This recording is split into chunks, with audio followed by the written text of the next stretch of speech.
Hi everyone. This is a quick helper video to help you think through our method that's supposed to take an input string and break it into an array of words. To remind you, we are disallowing ourselves from using particular things that you might actually use if you were solving this problem, so we're not going to use the split method. We are not going to use regular expressions, if you know what those are. Instead, we're going to try and make our own algorithm using simpler tools. So the first step is to come up with your algorithm idea. I think some of you still don't do this. I think some of you still sit down and start trying to type, but I think it's really the wrong approach. So set up a concrete example for yourself like this. So if this is the input, the output, I would want there to be two elements, and they should be high and there. So we're going to collapse all of the white space. All right, well, how can we do this? Let's just brainstorm some high-level approaches. Obviously, no matter what approach we need, if we're returning an array, we have to have some way of counting how many words there are going to be so that we know what size to create the output array. In class, we had talked about the idea of searching for, just looping through the letters and then searching for transitions that look like this. You might need to write this slightly differently depending on whether or not there are spaces at the end of your string. So here, if I'm scanning for I'm looking at adjacent pairs of letters and I'm looking for a letter followed by a space, I would count this as 1, I would count this as 2, and notice that corresponds with the number of words. But the problem is, if the input string had looked like this, hi, there, and then it ended right there, now if I was going to use that same approach, I would count this one, but I wouldn't count this one because there's no space at the end. So I think one thing that you could do is you're always allowed to change your input before you start operating on it to make it consistent with the other inputs that you expect. So I think an easy thing you could do, maybe not the best thing, but an easy thing is you could trim the leading white space and the trailing white space. So just remove all of those spaces. So now you're guaranteed to be starting with a letter and ending with a letter. Or you'd possibly have the empty string if your input string was all spaces.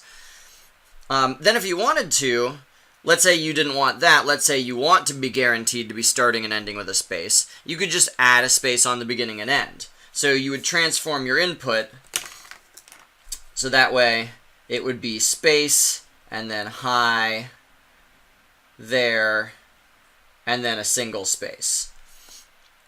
If you do that, now you can use this original approach, and you can search for those transitions, and because we're ending with a space, you can be always guaranteed that the number of transitions is going to equal the number of words. So let's assume we're going to do that. So let's discuss two pseudocode ideas. One idea was Yuval's from class. His idea was, we already know that substring will let you get out a sequence of letters from the inside of a string if you know where you want to start and where you want to end. So it seems intuitively like if you start at a space and you end at the next space, everything that's in between is going to be the word you want. So if you can just sort of repeat that over and over again, that'll solve your problem. So his idea was, let's loop over all the letters.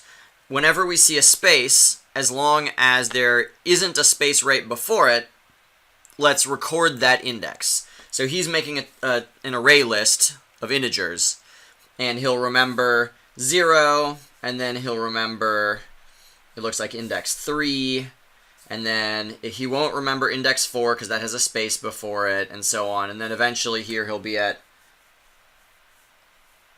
index 11. So this is the list that he's created by looping over.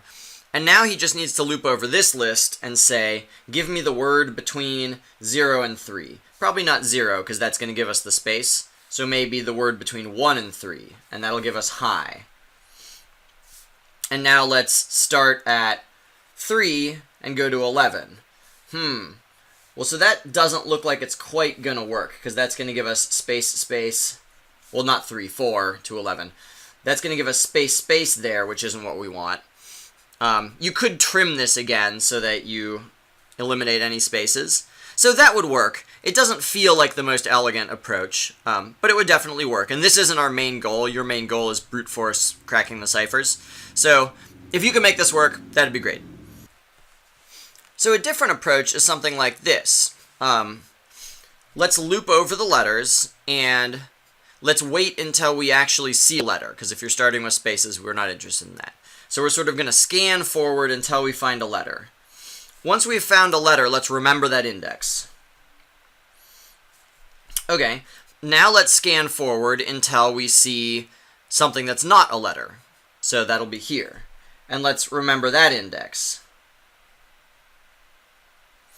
Now you can use substring to get everything between index and next index. So that's going to give us the word hi. And remember, it won't give us this space because substring doesn't give you the letter that's the ending index. All right, well, now that you've done that, scan forward from next index. So we're just going to exactly repeat what we just did. Starting from next index, we'll scan forward until we see a letter again.